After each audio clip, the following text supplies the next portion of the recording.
Just make sure there's no noise in the background. Hi, everyone. My name is Georgette Truen. I am the host of um, this show, Fight CPS with Miss G, and I have a special guest today. Her name is Katie.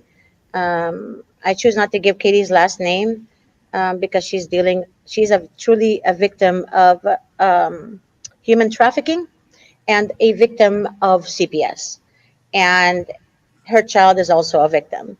And I want Katie to share the story with everyone because we need to continue bringing awareness on how CPS operates and the measures that CPS takes to destroy families, innocent people, and they literally have no consideration whatsoever how much they're hurting the children and how much like literally alone just the drugs they give the children to keep them silent.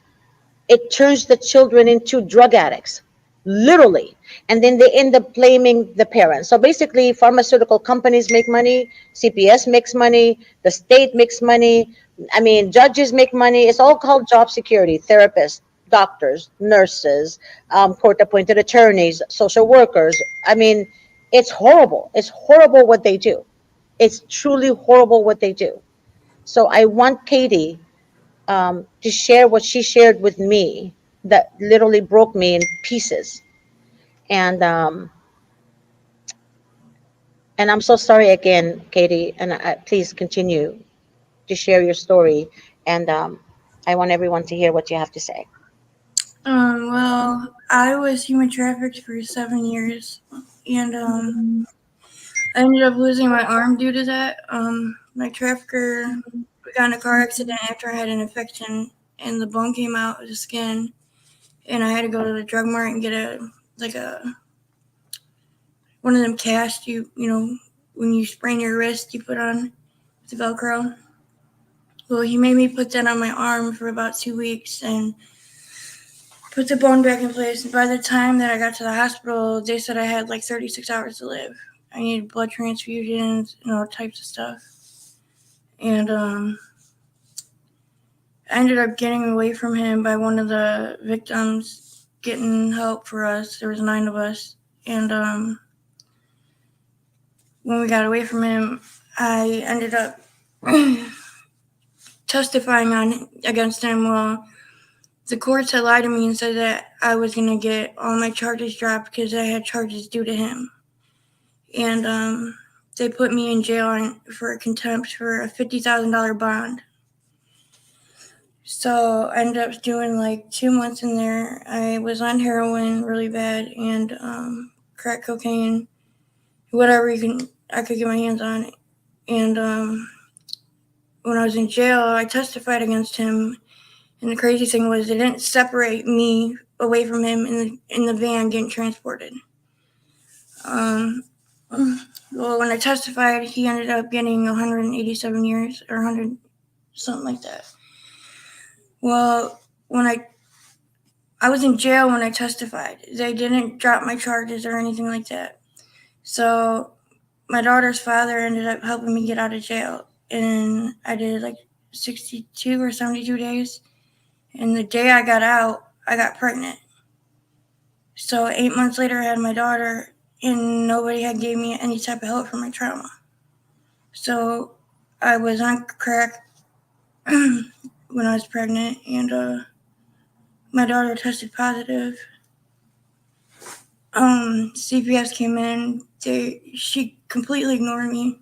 She wanted to just talk to her dad. And she was in the NICU for over like a month and a half. And I stayed every day with her. They did like boarding with moms there. And then like she kept saying like I was avoiding treatment, but I wasn't. I was there to take care of my child. Because when I got out, I got on methadone to keep me off heroin. And my daughter was on it, so like they were detoxing her off the methadone. And everybody said that was the best choice to make was to be on the methadone. Well, She When ended you up, say everybody, what do you mean? Who told you that the best thing to be is on methadone? instead of using heroin, the best choice I made was, stay on, like, the doctors and stuff. Like, I made a good choice by staying clean and being on that. Right. But when you're being trafficked, right, they usually, I mean, not usually, all the time, what they do is they get the women, the young ladies hooked on drugs, Yeah. and you're forced to literally do drugs. And if you don't want it, then they inject you forcefully. Um, I was beat. I was the worst victim, and the longest victim. But the courts didn't even give me any help. They were supposed to help me with, so I didn't have time to prepare to be a mom because I didn't right, have any type of help. right. I, you know, I understand everything you're saying to me because I've met other victims of CPS as well, and they were being forced to do drugs. And then when they got pregnant, the ladies got pregnant, CPS went after their babies. Yeah. And the reason they do this, is the reason they allow the children and the young teens to run away, is because they know they're going to be trafficked. And a lot of people don't understand this. They're literally connected with the cartels, and people don't see that. People don't understand. They think it's because it's called child protective services. They're actually protecting the children, and they're protecting the family. They're not protecting the children and the family. They're They're protecting protecting their themselves. money. Yeah, they're Yeah. protecting their money. They're protecting their, their assets. Their homes, whatever. It's called job security. And as I say to everyone, it's all about job security for them. And Yeah. Her they're, father. yeah, Her and the father doctor never too. touched drugs in his life. Never. I mean, he drinks every now and then, but a beer or two. But there's nothing wrong with that. But they gave him a drug test, and I told him, he's never been involved with anything like this. Correct. And so he took the drug test, and it came back for cocaine in my prescriptions when I'm prescribed to, not what he's prescribed to. He's not on anything. So it was wrong. It was, the drug test was not correct. Exactly. I believe that. I really do believe that because we have clients who never done drugs, and they have clean drug testing. We had them do hair follicles. We had them do, I mean, random drug tests ourselves, right? In different Mm-hmm. private, facility, and it's all negative. But the social workers, for some reason, it's always about drugs. Oh, they're doing this, they're doing this, they're doing that, but there's no evidence, right, to Mm-hmm. back up their false claims, and the judges are okay with that. The judges are okay with that, and there is no checks and balances when it comes to the social workers lying, literally lying about everything in the reports, and making parents look like they're literally horrible people when they're not. When the social worker told you that you can't take care of your baby because you're missing an arm, and she knew how your arm was But I missing, I mean, that was removed for a reason, and that you were being literally forced to be human trafficked, and still made fun of you not having your arm. but I took care of my daughter the whole month and a half I was I there. believe you. I believe you. Then she But kicked me out of the NICU with no paperwork. yeah, they just want your baby Yeah. because they know you can't afford an attorney, right? Because getting an attorney to fight CPS is extremely hard. Yeah. And when you can't afford an attorney, what do? They take full advantage of you because you can't hire the best of the best, Yeah. right? In order for you to hire the best of the best, the best of the best have to do way more work than the court appointed attorney, Correct. right? The best of the best will have to hire an expert to read the drug results, for example, right? I Yeah. mean, we're gonna have to subpoena the right people. We're gonna have to subpoena that social worker. We're gonna have to cross-examine her ass. All of that is very important, Yeah. I'm but all strict of with that the costs money, even to law. I don't. subpoena. Correct. Yeah. It's even to subpoena, it costs money. What I'm saying to everyone out there, you guys, it's important to have a book that Attorney Davis explains to you what goes on in certain hearings of CPS case, right? Mhm.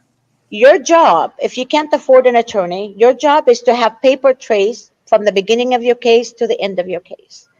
That paper trace is going to indicate everything in Attorney Davis's book, right? I don't You're really not have. going to tell the attorney that, your attorney that, but what you're going to say is like, today, I mean, tomorrow is the jurisdictional hearing, whatever you need to say that Davis recommends in that page, right?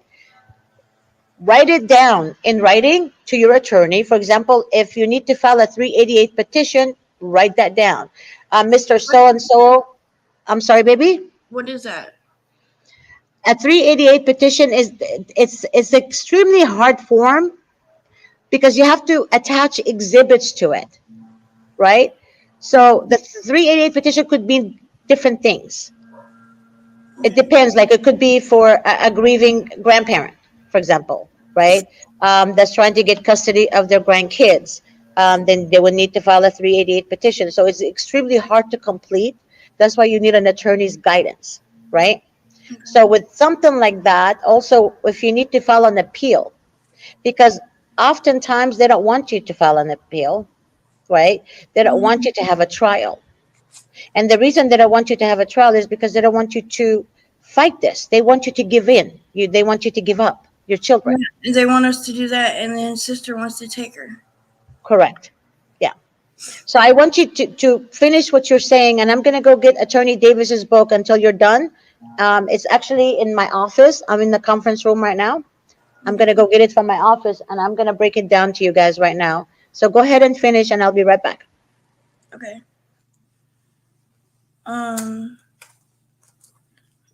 After I had my daughter, she was taken because she had her father do emergency custody. She kept telling him that she would go to the state if he didn't do that. Well, I went to treatment for 45 days, and I didn't get a visit to my daughter for almost 50 days after she got home from the hospital.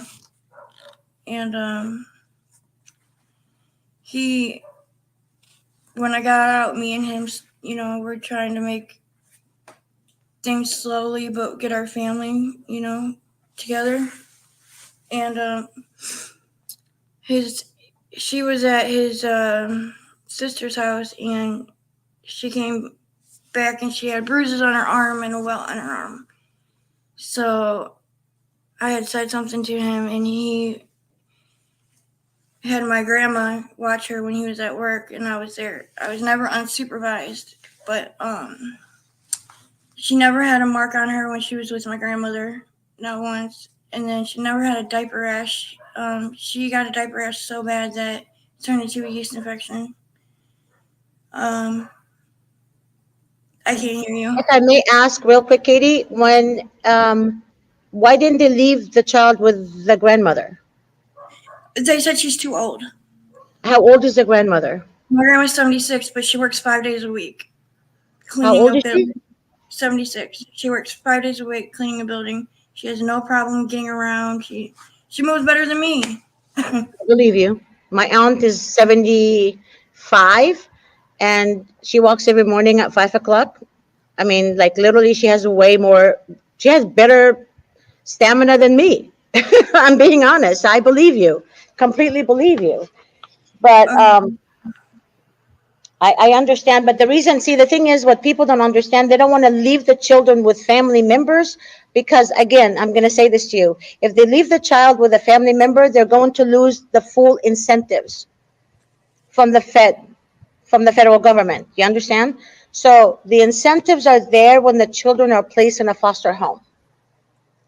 So oftentimes what they do is they tell the family member after they turn them against the parents and by lies, they tell the family member to become a foster parent because they want to control them.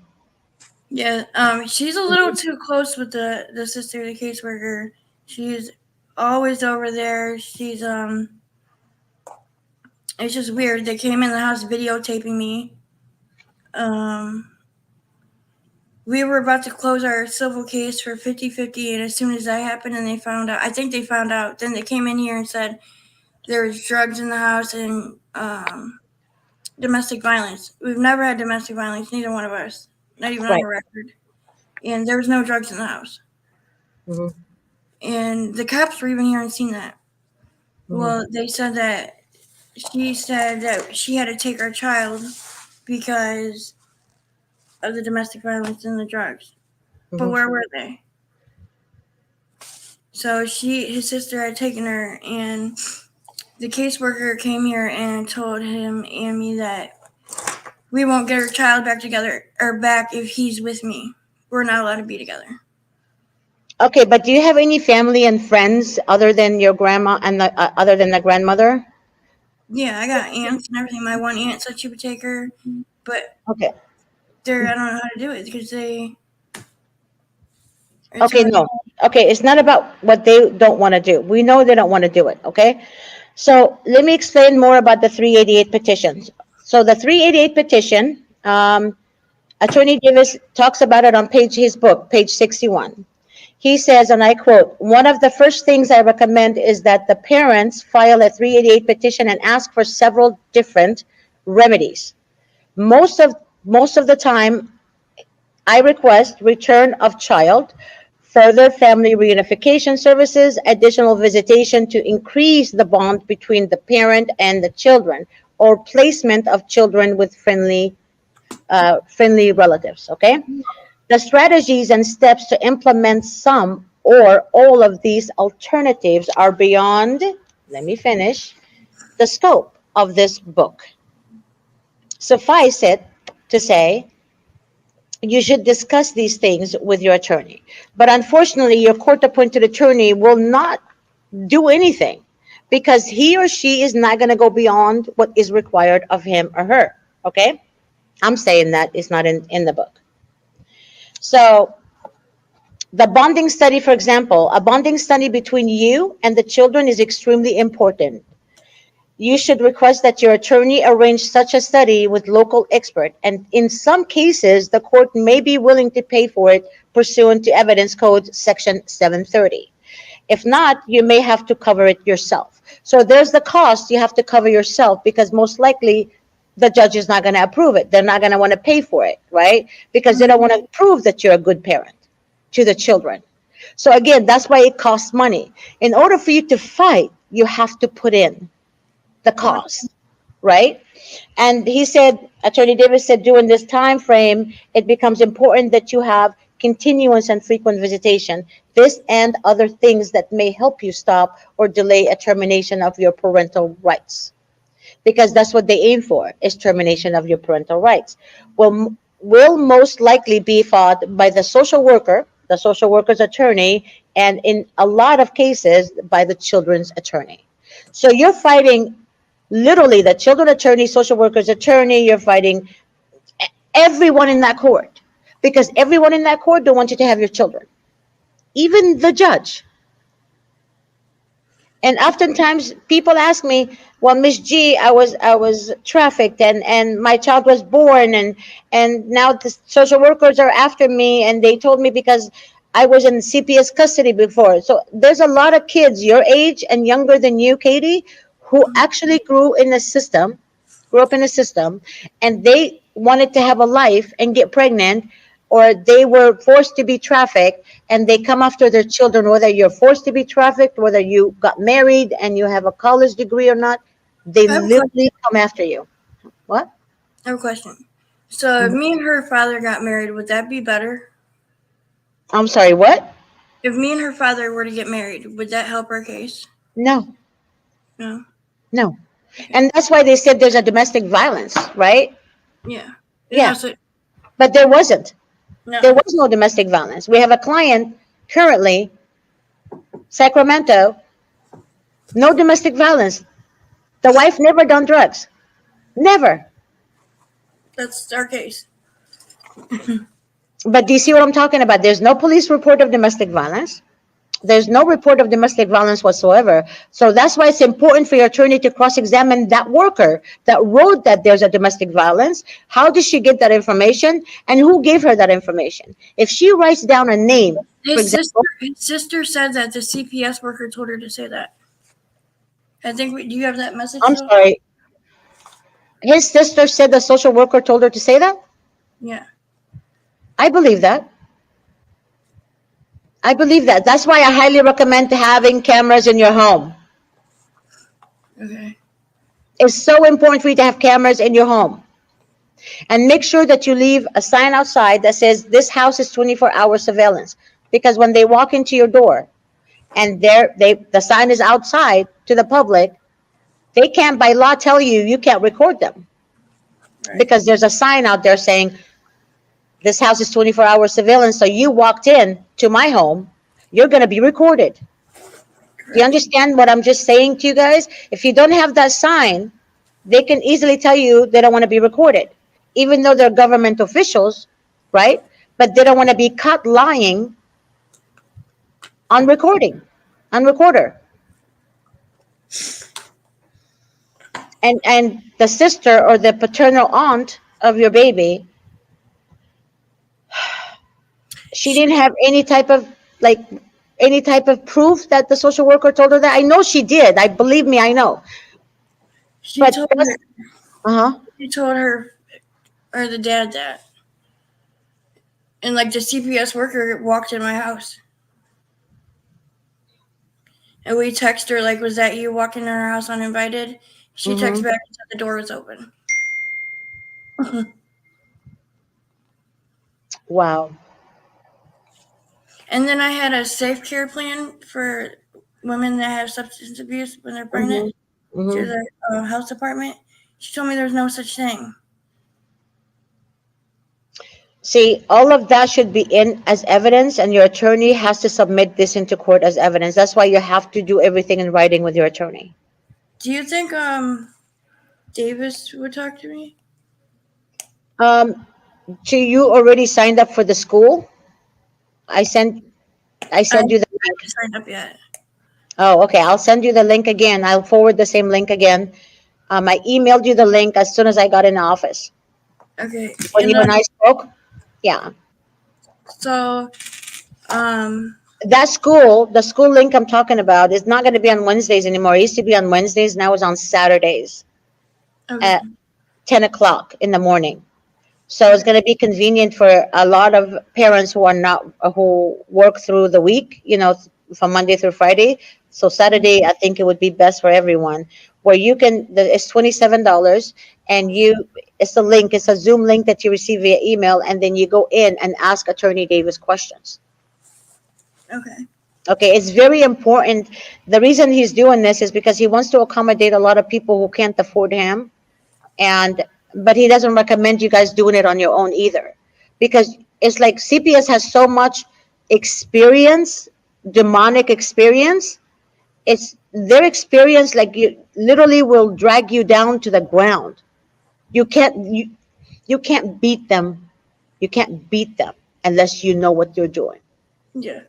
Okay, their demonic strategy is so bad, as you know. She told your sister, the sister of the father of your child, to say that there's a domestic violence. Do you know how many people recorded the social workers say that to them? How many relatives? I have about 18 family members Well, I who called her recorded the supervisor. social workers saying that. I called her supervisor, and then I told her I was calling her supervisor if I didn't get any help. So she supposedly switched me to a new caseworker. But Right. I went out. Well, I called the commission board for discrimination because I want to sue her. You can't. The thing is, don't threaten them. I'm not. They don't know this. Right.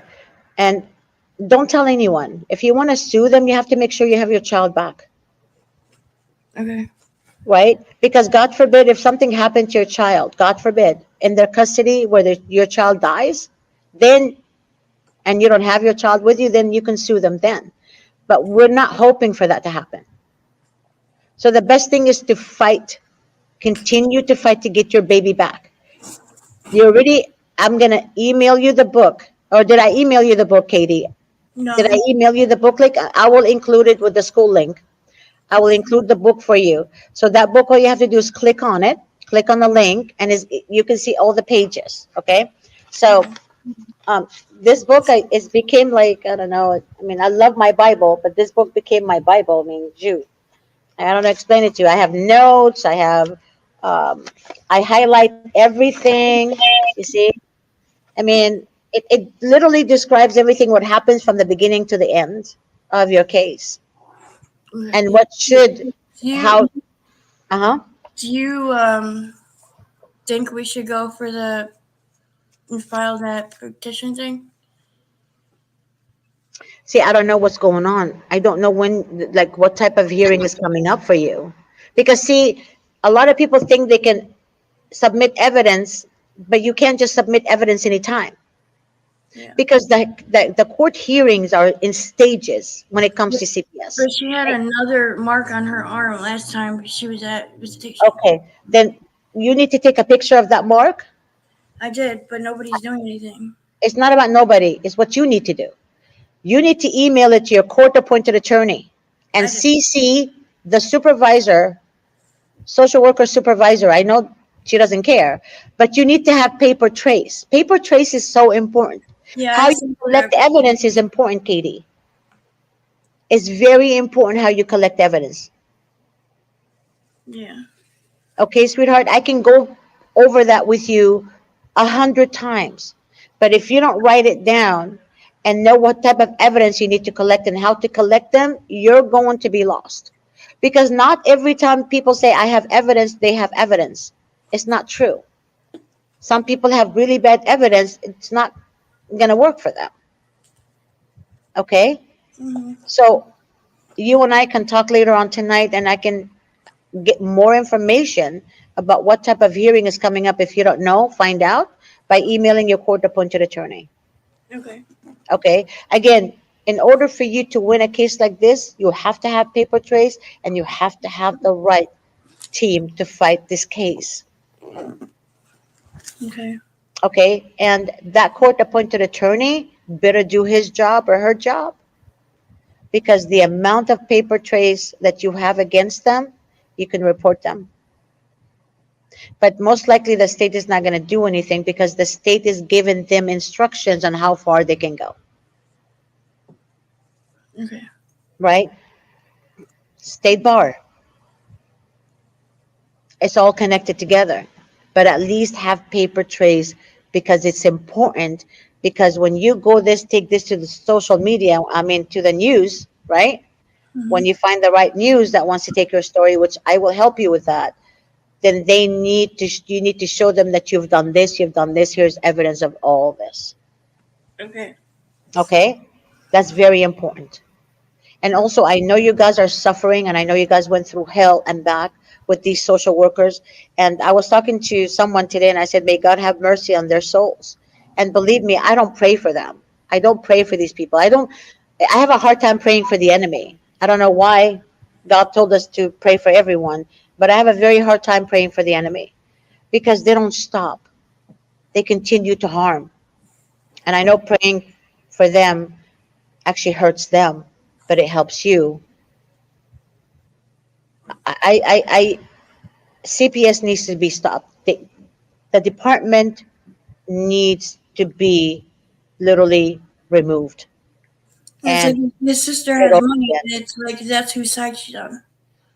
I'm sorry, His sister has money, and that's whose side she's on now. I didn't hear you, sweetie. Okay, she was on his side before, Uh and huh. then now like she switched sides because his sister has money, and that's where you know what I mean. Yeah, she was never on his side. So what they do is they have the good cop, the bad cop attitude. So what they do, they say, "Oh, I'm on your side to get more information from you." Get it? And then she would talk to the other family members. Then they're gonna be like, "Oh, I'm on your side. I like you, and you should have the baby," and blah blah blah blah. But then, since when do you think a family member had to be a foster parent, right, in order for them to have the siblings? Right. Right? When I used to go to my grandmother's house gazillion years ago, I mean, my age, I'm camel age, but when I used to go to my grandmother's house, I never, my grandmother never had to, sign a document saying, yeah, I'll be your foster mom today. Yeah, You know? I'm not citing nothing. You know what I'm talking about. But what I'm saying is the reason they want to do that is to turn the family against each other and to take full advantage of you, the mother, Yeah. right? The mother is the weakest link to the child. You know why? Because mothers are emotional when it comes to their children, and they become weaker and weaker when the child is not with them. Do you feel me? So basically, they see that the mother's emotion and the mother's tears are, that means she's crazy. Exactly. If a mother's in the hospital for 48 hours watching her son or her daughter and she fell asleep or she dozed off because she's tired, she's on drugs. I kid you not. This is true story that I'm sharing with you guys. It's happening in our clients' cases, and it literally, the social worker would say the mother's on drugs. No drug test was given to her. She was in the hospital for 48 hours and she dozed off. This is why it's important to have the right CPS defense attorney backing you up and being your voice. Yeah. You guys, that the bad thing that we do as women and men, we tend to talk to the social workers a lot. We tend to treat them like they're God on earth, right? But the evidence should be submitted into court by your attorney to the judge, because when you go to appeal it, right, if the judge still makes the bad decision, sides with the social workers, you need to be able to appeal those evidence. I mean, to be able to appeal the decision, the judge's decision. But how can you appeal something that was never submitted into court? You can't. That's why your attorney needs to submit evidence into court accordingly. Yeah. You understand? And that's why your attorney stops you from doing that, because he or she don't want to help you be able to appeal this. They want the appeal to be denied. Also, it's important to have a trial. Trial is so important, but oftentimes the attorneys don't want to have a trial, the court appointed attorneys. Can we ask for one? Right. They tell you that, discourage you. They say, oh, if you have a trial, you're going to lose. Really? They can predict that you're going to lose if you have a trial? What does that tell people, though? What does it tell people? They don't want to do their job. They did not submit the evidence. And also, when they tell you they subpoenaed certain people to testify under oath and to be cross-examined, and you ask these people, were you subpoenaed to appear in court, they will say no. So what they do is they lie to the parents, say that they subpoenaed your therapist, they subpoenaed the nurse, they subpoenaed the investigative social worker, and they were not subpoenaed to go to court. Correct. So be careful for that. So if your attorney tells you he subpoenaed, right, the hospital staff or whatever, the nurse, doctor, whatever, make sure that you say, per your conversation, attorney Jack, you mentioned today that at 12:30 p.m. that you subpoenaed Dr. Hackmeyer, you subpoenaed nurse Karen, you subpoenaed social worker Jessica Hernandez, you subpoenaed this. So you have to name everyone he said he's going to subpoena. Yeah. Okay? So please understand that if you don't have it in writing, you need to be able to even print them all out, take it to court with you. Every time you have a court hearing, take everything to court. And if the judge said, well, we don't have the exhibits for we don't have a witness list, we don't have this, we don't have that, then you print it out, the email that you send your attorney and say, well, your honor, I send the witness list names, phone numbers, and addresses to my attorney a month ago, right? On April 16, 2024, example, at 1:34 p.m. And the attorney acknowledged this form, my email, on uh, July, right? And then you say the date and the time and when he replied to the email. So it took him from this day to this day to reply, and still no witness list was ever submitted into court, because the attorney has to submit witness list, right, of who's going to be witnesses on your case. Yeah. Right. So again, there's a lot involved, you guys. The legal world is so broad, and it depends on your case, and it depends on what was not going on, and I mean what wasn't done correctly in on your case. Your attorney, depending on who you hire, will have to come up with a certain different strategy in order for he or she to be able to connect the dots for you. But oftentimes they make your cases so complicated that it takes more money in order for the attorney to collect evidence, right? Right. Hmm. Right. So there's always hope. But the reason they want to divide you from your family is because they don't want you to have any financial help whatsoever. That's crazy. Whatsoever. So if they know that the father of your child is rich, for example, they're going to put her on a pedestal, and they're going to put her under their arms to protect her from Yeah. ever siding with you and the dad. And then when the right time comes, they're going to go against her, right? Because they're going to now tell her to get her foster license. And then once she get her foster license, then they will hold her accountable for everything. They're not going to leave your baby alone. What they're going to do, they're going to wait a year or two or three. They're going to go to her and say there was an anonymous call made. They're going to do the same thing they did to you. Then they're going to remove the baby from her, put the baby in another foster home that wants to adopt. And then that's called recycling, meaning they get more money from the federal government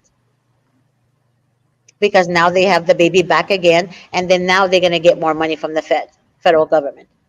Right. And then they're going to destroy her license where she cannot ever be a grandmother to her grandkids, or she can be around children ever. We have foster parents who are clients, our clients who actually are fighting the system because of that.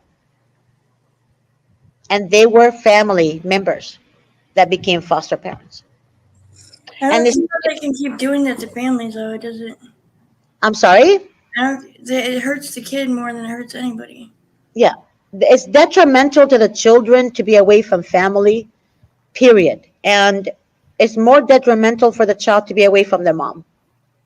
And I'm being honest with you. There's a connection, like, the child's DNA, whether the child lives in your stomach or not, whether you have an abortion or not. The child's DNA stays in your child's DNA stays in you for the rest of your life. Really? Yes. So if you had a miscarriage 5 years ago, that child's DNA is still inside you.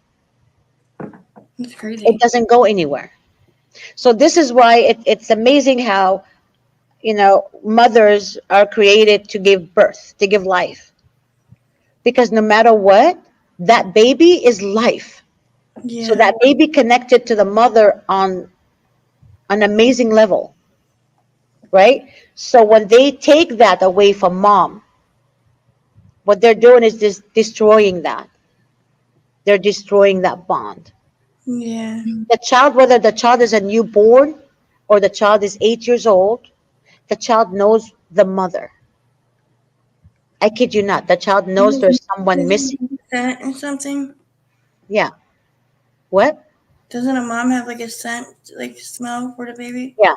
The child knows the mother's scent, and the child knows the mother's heartbeat. Remember, our heartbeat's different. I mean, the heart rhythm is different, right? The child knows the mother's heart. That's why when you have a newborn and you put the newborn on, laying his head or her head on your chest, they can Yeah. hear your heartbeat and they fall asleep faster because in your tummy, they know everything about you. So the umbilical cord is connected. But even when they cut that cord, you're still connected, Yeah. right? The DNA is there. So what they do is they medicate children. They give them narcotic drugs, literally narcotic drugs to medicate them. And you know why they need to medicate them? Because they don't want the children to be missing their mother. Yeah, when me and my brother were young, we got taken away, and they put him on Adderall. Yeah. They put him on such high milligram, he started hallucinating. Yep. They start hallucinating. They start acting up. Then they run away, and then I ran away. basically, yeah. So that's what they do to kids. And oftentimes they would put the child in a sex offender's home. Believe it or not, sex offenders have placement from CPS where they're sex trafficking children 9 and up. Sorry, I take that back, 7 and up. That there's a case in New Jersey. It was a 9-year-old and an 11-year-old that was being sex trafficked, and they were put in a sex offender's home as a foster parent. It's sad. Yeah. So basically, what people need to understand, just because they're called child protective services, it doesn't necessarily mean they're protecting the children. Anyone that takes on this role and continues to stay in that entity, they love to inflict pain on parents. Anyone that knows the corruption and resigns are the ones you need to trust. And I have 3 of them already. One of them was on my show. The other 2, they were threatened and they're afraid to show their faces because, again, they have family that have children. Yeah. Okay, and they will tell you if you speak of anything that went on in the department, they will come after you. So people understand that the ones that stay in that entity are not innocent. They are loving every aspect of their job. When they're stealing children, look at their faces where they're smiling at you. If you cry, they tell you don't you dare cry, because if you cry, you're never going to see your child again. Mm-hmm. Right? So you can't even cry. It's a natural feeling, right? When you separate mother, even when you take your son to daycare for the first time, you cry because you're like, oh my God, I want to leave my son. I want to go make sure he's okay. It's like a bond. You're separating yourself from a bond, right? And you just have to make sure your kid is okay. But even that, they see that as you're not a good parent. So what's right to them is wrong, and what's wrong is right. Mm-hmm. You understand what I'm saying, Katie? Yeah. So again, keep everything in writing, and I'm going to send you this book. And again, Katie, look at this. You see that? That's the content in the book, and it just literally tells you everything that you're going to be looking at. Yeah, I'd like to see that. Yeah, it's so important. And then here, my favorite part is the cross examination, evidence, collecting evidence. That's on page 35. Okay, right here, page 35. You see that, Katie? Yeah. And it tells you, Attorney Davis literally breaks it down for everyone. Um, and discovery of documents and subpoenas and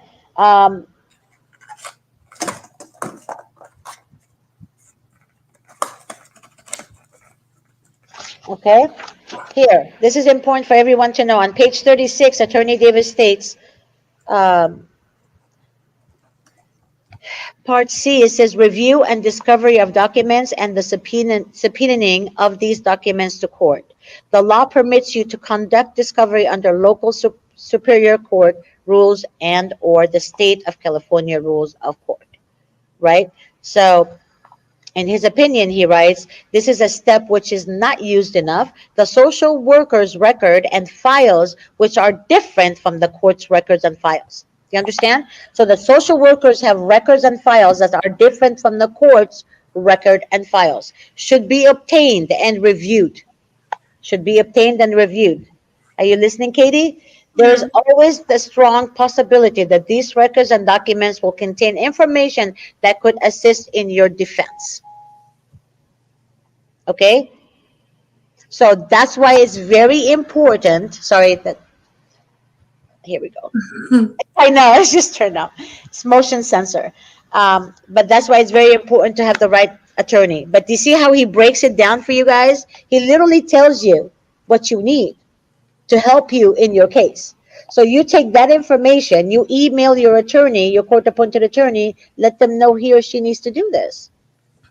Okay. They're not going to do it, right?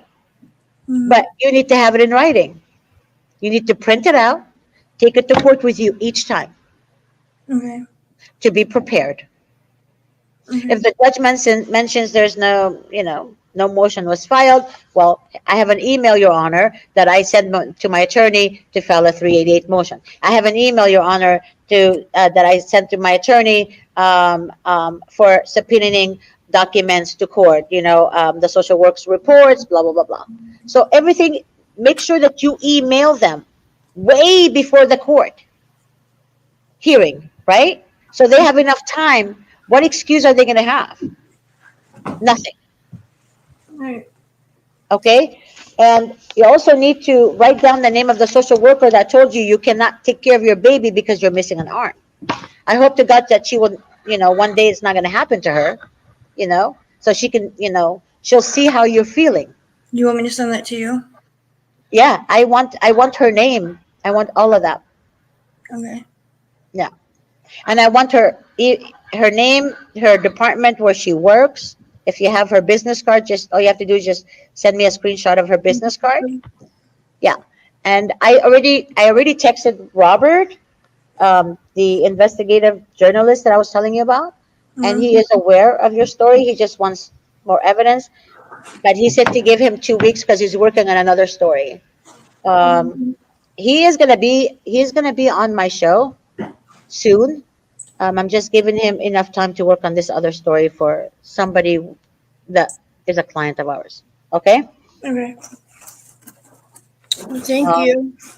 you're so welcome, honey. And don't forget to send me the information. I'll send it to you right now. Okay, and I won't forget to send you the school link for Davis on Saturday and also the book. I won't Okay. forget. All right, sweetheart. Thank you so much, Katie. I'll talk to you later. Yeah, thank you. Bye bye.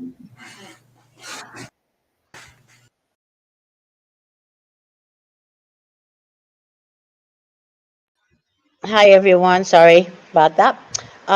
So the show is coming to an end now, and I just want to thank you guys for watching, and hopefully you guys understood. Um, you got some right information from this show today. And I know a lot of you guys are victims and you're afraid to speak and you're afraid to share your story because, again, it's embarrassing to some people because you're being accused of something you didn't do. And you know for a fact you're a good parent. And I know for a fact you're a good parent. I don't need to live with you to know you're a good parent. When you fight for your children, you're a good parent, right? A lot of parents just leave their children in a firehouse. And even then, they're good parents too. They just want to protect them because they can't take care of them. So they want them safe. So they give them to someone that will protect them. But in this case, when CPS is involved, they're stealing children from you forcefully. They're literally stealing your child. They're kidnapping your children legally. That's the part that you need to stand up for. And that's when you need to let your voice be heard and let your story be told. If you guys need to speak with me, you need to get a hold of me. You guys can meet me in the office. We're at 440 East Huntington Drive, Suite 100. Or you can contact me directly at the 626-631-8901.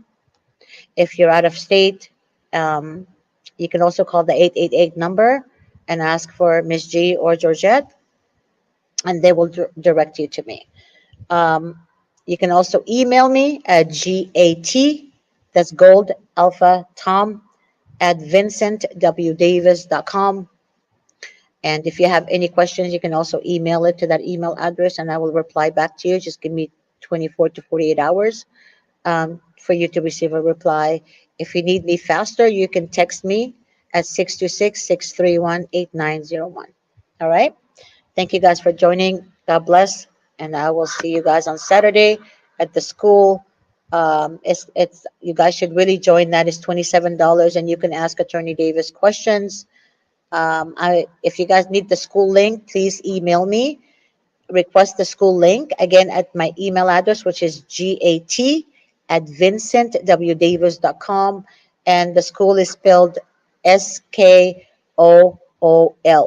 Okay? Just say, Miss G, please send me the link for the school. It's going to be on Saturday at 10 a.m. Pacific Standard Time. God bless you guys, and I will see you guys tomorrow at 12:30 for the relatives fight CPS with Miss G. Bye-bye.